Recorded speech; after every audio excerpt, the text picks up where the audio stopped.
Baking soda क्या kidney रोगियों के लिए फायदेमंद है? क्या बेकिंग सोडा हमारी किडनी के फंक्शंस को इम्प्रूव कर सकता है? क्या बेकिंग सोडा की मदद से मेरी किडनी का डैमेज रुक सकता है? ये कुछ सवाल हैं जो मेरे नहीं, आप लोगों के हमें कमेंट सेक्शन में देखने को मिलते हैं। आज आपके इन्हीं सभी सवालों का जवाब आपको इस वीडियो में मिलने वाला है, तो इस वीडियो को एंड तक देखिएगा और इस जानकारी का पूरा फायदा उठाइएगा।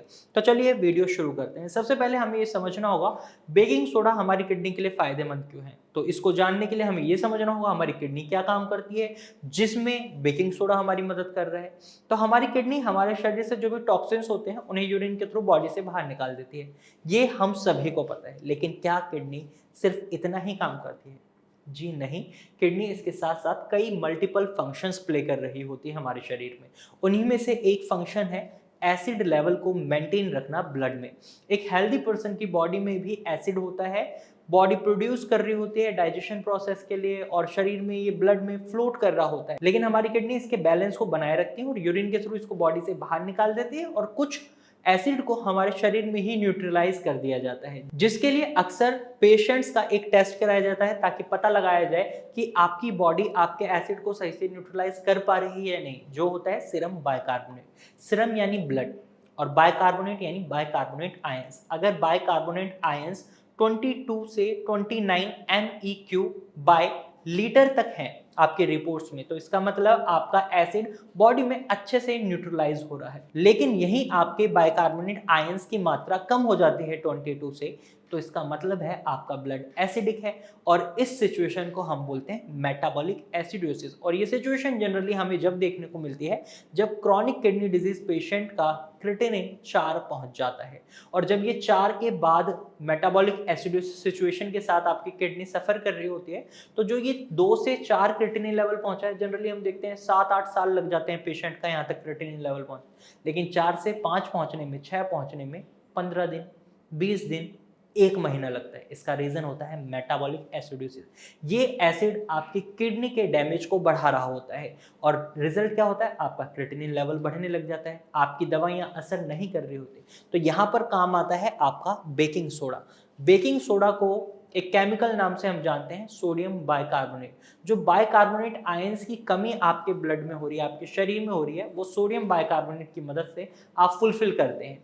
अब जब आप बेकिंग सोडा लेते हैं तो ये आपके एसिड को आपके शरीर में न्यूट्रलाइज कर देता है और इससे आपको आपकी रिपोर्ट्स में फायदा देखने को मिलता है। और इसीलिए हम देखते हैं जो पेशेंट्स होते हैं जो किडनी डिजीज से सफर कर रहे होते हैं, जनरली उनको डॉक्टर्स ऑलरेडी मेडिसिन प्रिस्क्राइब कर देते हैं जिनके अंदर सोडियम बाइकार्बोनेट होता है, जैसे नोडोसिस, सबोसिस और सोडामिन। अगर आप अपने प्रिस्क्रिप्शन को देखेंगे तो उसमें आपको ये मेडिसिन डेफिनेटली मिल जाएगी। अगर आपको ये मेडिसिन नहीं मिल रही है और आपका सीरम बाइकार्बोनेट लेवल भी कम है, तो यहाँ पर आपको चिंता की बात है। आपको डॉक्टर से तुरंत कंसल्ट करना और उन्हें बताना है कि मेरी रिपोर्ट्स मुझे ये बता रही हैं कि मेरा ब्लड एसिडिक हो चुका है और ऐसे में मेरी किडनी का डैमेज बढ़ रहा है, तो इसे कंट्रोल करना है।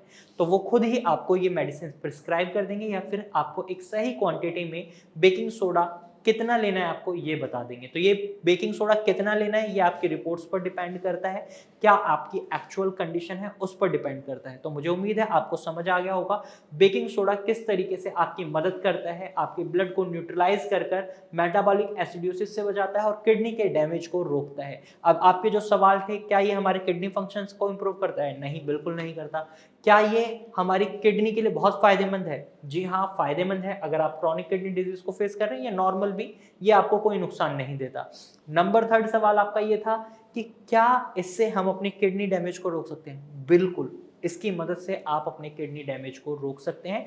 जब आपका किडनी डैमेज रुकेगा वहीं आपके डॉक्टर को टाइम मिल जाता है आपके किडनी फंक्शंस को इम्प्रूव करने का, और जब आपके किडनी फंक्शंस इम्प्रूव होंगे तो आपका क्रिएटिनिन लेवल भी कम होगा, यूरिया लेवल भी कम होगा और एसिड लेवल भी न्यूट्रलाइज हो जाएगा। तो मुझे उम्मीद है इस वीडियो से आपके मन में जो सारे सवाल थे वो सॉल्व हो गए होंगे, और इसी तरीके की जानकारी के लिए आप हमारे चैनल को सब्सक्राइब कर सकते हैं, या फिर आप किसी भी किडनी से संबंधित समस्या से परेशान हैं तो आप भारत होम्योपैथिक डॉक्टर की टीम से कंसल्ट कर इसी नंबर पर जो स्क्रीन पर आपको दिखाई दे रहा है कॉल कर सकते हैं, या फिर इसी नंबर पर अपनी KFT रिपोर्ट व्हाट्सअप कर सकते हैं। हमारे डॉक्टर की टीम खुद आपसे कॉन्टैक्ट करेगी और आपको एक सही एडवाइस देगी। आज की वीडियो में सिर्फ इतना ही, फिर मिलेंगे एक नए वीडियो के साथ। तब तक के लिए धन्यवाद।